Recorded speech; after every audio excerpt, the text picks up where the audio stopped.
But fundamentally, it's the same exact thing. It's the configuration for that type, right? So really, I just think of these as configuration, and it's so that's what we have here. Again, we have this method which defines that edge, that connection to the dogs, and then you'll see the same thing with a party type. Again, it's essentially the same thing, right? So and again, we have ID, title, and description, which are all already part of the object, and then we have the attendees, which we're pulling out of the dogs are the attendees for avoidance of doubt, not the humans. So this is a dog party planning site, right? So let's take a look here then at the one last thing. So that's essentially, so now we define our types, right? But we have to define one more thing, which is our query type. And what's important, and this is where you actually, this is essentially where you say, these are the types that I'm exposing to the API. So before the types are declared, but they're not actually exposed. Like I can't actually query them or anything until I've actually put them into this query type. So in this case, you see for each of these, again, it just has these fields. And like let's look at the dog field, for instance, right? So again, I declare its type as the dog type, and then in this case, you remember that we saw. Let's take a look at this real quick. In this example.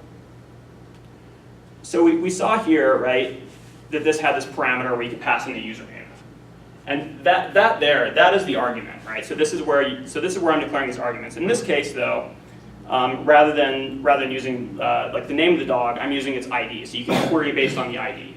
You could put different fields in here if you want to query on different things. And then here, what you also have is again you have this resolve method.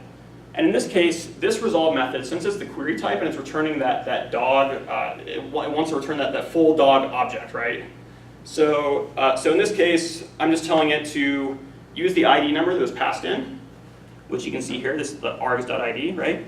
And to get the dog based on that ID number, and then it's going to pull back that object. And so now that's available to the query type, which means that I can now actually make queries against it. And everything else, that's actually all there is to it. I mean, here I'm just exporting the schema, and declaring that the schema has this query type, right? And then what we can do is we can get. Oh, well, let's start the server first. That might be helpful.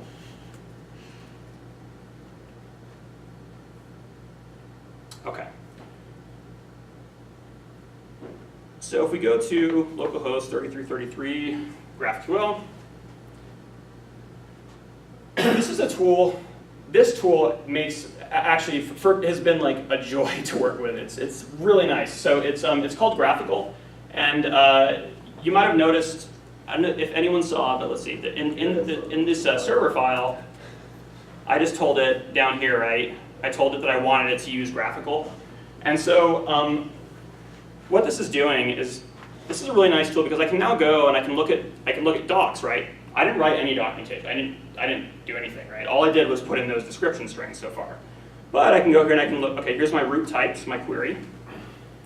Okay, well here's all things I can query, right? I can query a dog, and that takes an ID. I can query a human, it takes an ID, and so on, right? And then I can also further explore, and I can say, all right, well what fields does a dog have on it? Okay, a dog has an ID, a name, and an owner, which is, then I can say, oh, an owner, it's a human, right? So, oh, here's a human, it has an ID, a first name, a last name, and so on, right? So I can it makes it really easy when you're developing to be able to go through and explore this and make sure that all these fields you declared are actually showing up where how you think they should and all of that. And what's really interesting about this is that another benefit of GraphQL is that because of the typing and it has what's called introspection. So you can send a special query to the GraphQL server called introspection query, which will actually get a full record of all the fields, everything you can query, all of that. And that's what GraphQL was actually using to build this out. So I didn't do any of this, right? This all just came out of the box, which is really nice. And now, so we'll just kind of let's take a look at some of this. Like let's query a dog, and we'll just query the dog with ID of 1. And it's also nice, it tells you if you've screwed up anything, right? So expected name, I haven't put anything in there, right? So let's get the dog's name. So I specify the shape of the data I want, I send the query, and this is the data I get back. right? So now let's say I'm building a view, and I say, well, I also need to know for some page on my site, I need to know also who's the dog's owner, right? So I'll put in the owner. And remember, this is a completely different type, right? This is a human type, but GraphQL knows that there's like this connection between them because I've declared those resolve functions. So let's get the first name and the last name of the owner. Let's do that too. Okay. So we've got that now, right? So I can change this however I want, and I'm always going to get back the data that I'm requesting, you know, which is a nice thing about it. Or like, let's say I want to look at let's look at one of the parties. One of these parties for your dog. And let's look at, let's see the title of it, let's see the description, and then I want to see what dogs were actually there. You know, let's get the name of all the dogs that were there. Okay, so you see I get back my data here, and again it's giving me the data in the shape that I expect, you know. And now I can just keep going with this, right? I can say, well, I also want to be able to I want to know who the owners are as well for the same view that I'm creating for my site or whatever it is, right? And so I run that, and I've got all that data just nested however I want it to be nested, and I'm defining it completely on the client side. You know, I'm not going in, I'm not changing any of my types or anything like that. My types are already there. I'm just now able to get all this functionality essentially for free because I've done the work of describing how my data is essentially structured and laid out. I'm following you here. Just stupid. How would I get back all of the dogs? I'm starting. I have no idea what dogs are out there. What would the query for that be? So you would need to put in like a parameter to do that. Like so right now, the only parameter I've declared that my only argument is the ID, right? Okay, so I'd have to go back and okay. But that's the nice thing. You can you can customize that however you want it to be, right? And it's pretty simple to do. Put a wildcard in for the ID. Well, you can write it however you want, right? It's just code. So you could implement wildcard functionality if you wanted, but it's up to you to do that though. You know, yeah. Does it have? I'm losing the word for it. Say you run a query and you get back 100,000 results. Does it have a way to just bring in a few of those at a time? And yes, yes, and that's something that we're not going to talk about in this, but that we're using. But those are called connections. And what's really nice is that you get for free with connections. You get pagination for free, and you get it gives you a cursor essentially, so you're able to then fetch data from that cursor. And so yeah, you can pull in 10 or 100 or whatever items at a time, you know. So right now we've just implemented this with what are called lists, which is like the very simplistic way, kind of. Connections, however, they're not. It's not like a huge step of difficulty or anything, but it has that functionality built in as well. Yeah. Just a question about, so you're showing us how we can navigate the API, right? So you're saying like somebody building a client would use this, right, to explore. Yeah. And so how would you contrast, like, what do people usually do in REST? Like, do you feel like this piece of this is an advantage compared to the self-documenting kind of thing? Or? Yeah, like what do people usually do when they're building a REST API? Well, what people usually do, I think, when they're building REST API is they don't document it at all. You know, I mean, like not all the time, but that happens a lot, right? And so this isn't all of your documentation, right? Like you should be doing additional documentation, but this takes care of part of it for you, right? So, but with REST, I mean, it's kind of more up to you, right? How you document it. There aren't any tools, because everything I've seen has been manual, so there aren't any fancy tools that I don't know about that go out there and somehow. For REST or? Yeah, right. Well, yeah, there's some like something that I haven't used it, but like I've heard of like Swagger, which is it's a way of documenting your API and kind of structuring it in a certain way. I guess I'm not sure if anyone else has seen that or is familiar with it. I'm not really, but I looked at it, but it looked. I mean, it was it's a project for sure. But cool. Yeah. Just curious. Yeah. So in this example, we're using very specific data set. So if you wanted to, for example, query tweets of Donald Trump and positive comments, Sure. how would you do that? Would you need to download the tweets and then create a database, then use Graph? Well, actually, no, right? Not necessarily, because these resolve methods, this could be any function you want it to be, right? And this is how some people, kind of move this into an existing, or kind of wrap an existing API with this, is that these resolve methods, it's just code. So you could do literally anything. You could be making API calls to Twitter directly from there if you wanted to, for instance. And then what GraphQL is going to do is it's going to get all that data from all the different API backends, from databases, from wherever. It doesn't matter where the data actually comes from. And then it's going to send all that back as in a batch, basically, to you. So you wouldn't have to like pre-seed your database or anything if you had access to existing APIs. Let's see, were there any other questions? That's kind of the full demo. I don't know if there's anything that was kind of unclear or that you wanted to go over more. So I've got a question. We have all this stuff, it's in JSON, it's in whatever. When the client sends a request up to the server, is it using HTTP language? Is it doing get, put, post, delete? It's only doing post. Only doing post? Only doing post, yeah, to that one endpoint. Okay. And I wouldn't call this an alternative to REST. I'd say it's a framework sitting on top of REST. What I meant is, I don't mean that. In fact, I would argue that GraphQL is actually RESTful. Yes. Yeah, but I meant it more as it like traditional REST architectures. Okay. So that was a little unclear. But yeah, when you're typically building REST, it doesn't look like it. Sure. Yeah. The point of a framework is to cut down the amount of work it takes you to build your app. But yeah. Right. So I don't think it's an alternative. I think it works hand in hand with it. Yeah. Mm-hmm. Sure. Okay. Right, following up on that, I guess my original question was ill-phrased in that sense, since I didn't understand what GraphQL is. Now I look at it more as a middle layer that. Yeah, and that's the thing. It doesn't build on top of an API. So very good question from there. What is GraphQL? Is the specification? Is the language? Is Right. So I missed that. It's clearer to me now.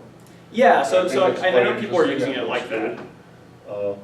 I wonder how different that is.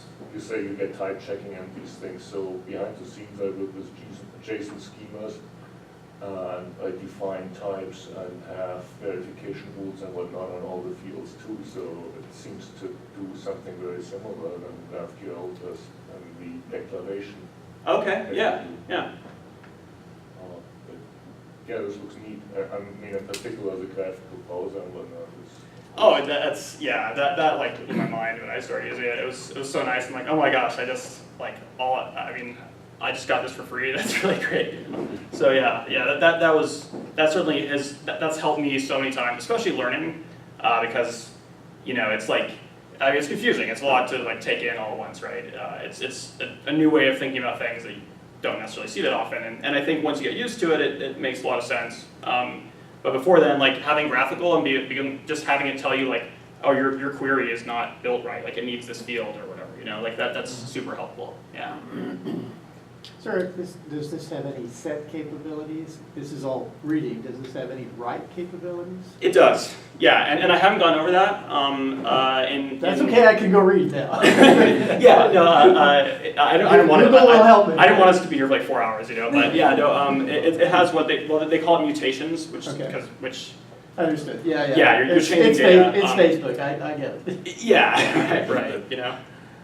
Yeah, this looks like it would work really well with React, Redux, that kind of stuff. That's how we're using it. Yeah. Yeah, We're okay. using it with React and Relay. Okay. Yeah. Okay. Cool. How complex can I make validation rules? For example, I can say type ID should not be null. Mm-hmm. Can I say name or owner? Whoops, lost your thing. Name or owner should not be one must be specified, but you don't need to. It's like if I have one that's not null, then the other is okay to be null and vice versa. Yeah, so you can do that, right? And I mean, so the not null is pretty simple because you kind of wrap it, right? In GraphQL non null. You get quite a few different types out of the box. So like these are some of them that we've imported, right? Like an ID, a list, and actually, let me show you the list because that's actually I kind of glossed over that, and I feel like that's kind of important. So you see here with the dogs, right? We wrapped it in this graph. So now we know that the data we're going to get returned from dogs is going to be a list of dog type objects. So you can, but you can also do custom validators. You can write your own. So you can get as crazy as you want to be and as specific as you want to be. There's other ones built in that you can basically declare that something is going to be a certain shape essentially, and so you can check that it's that shape, and then each field in that shape is what you expect it to be. Or you can do completely custom if you need something else too. So. Okay, and that's all done in the declaration of the object. Yeah. So you would basically, it's almost like, in fact, the types. That's essentially what they are, right? Is they're essentially these custom. In a way, you get custom validation with them, right? Because each one of these is declared on its own, right? So in a way that's almost like one method of doing it. And how graceful is that? Say I violate a restraint, and I'm doing what was it you called a metamorphosize or A mutation. Mutation, yes. Their terminology. Say I'm doing that, and the server says, "Oh no, you violated a validation rule." What happens to the client? Does it just get a nice Facebook releases error? all your personal data.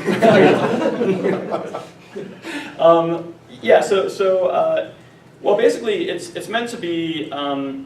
For instance, when you're fetching data, you might be fetching a ton of objects. You might be fetching 200 objects or something. And if there's one object in there that for instance, maybe you're not supposed to have access to, right? You don't want the whole query to fail. You don't want it to just blow up and you don't get any data back. So what it'll actually do is it'll actually null out that field and then return you the data. But it also gives you, GraphQL built in will give you pretty helpful error messages if you do violate some constraints. You'll know which line of code, like when you're developing, you know which line of code and which character, it kind of hit at, just like you would get in a debugger or something. I'm talking about data entry things, like the classical one, you have a sex field and a pregnant field, and you want a rule that says if sex is male, pregnant must be false. Mm-hmm. Unless you're watching odd movies with Arnold Schwarzenegger. Right. That's it. But so if that rule is on the server, and we try to do a mutation on there, will the server come back and say you violated a rule, or will it post all the data except that one field, which is an error? I believe I'd have to double check, but I believe with mutations that it'll just fail. Okay. It won't do like a partial update of yeah. You mentioned access control in passing there. Does it have any built-in stuff for access control, or do you pretty much roll that yourself? Well, kind of neither. So you don't roll yourself, but there's on its own, like this right now obviously it's completely open, right? Like there's no way to say someone can't query this field. There's a couple of so essentially I guess you are in a way rolling your own, though there's kind of specific ways, like very GraphQL-esque ways of doing that. There was, if you're interested in that, one of the creators of it, this guy named Dan Schaefer, he did a talk, which is on YouTube, that talks about that. It talks about basically how do you secure your endpoints, like these common problems, and also how do you make it so that GraphQL isn't just destroying your database by making like tons and tons of queries. How do you actually make it batch those queries and stuff like that? So but there are solutions for that that already exist. Good. Let's see, any other questions or? Thanks, Eric. Sure.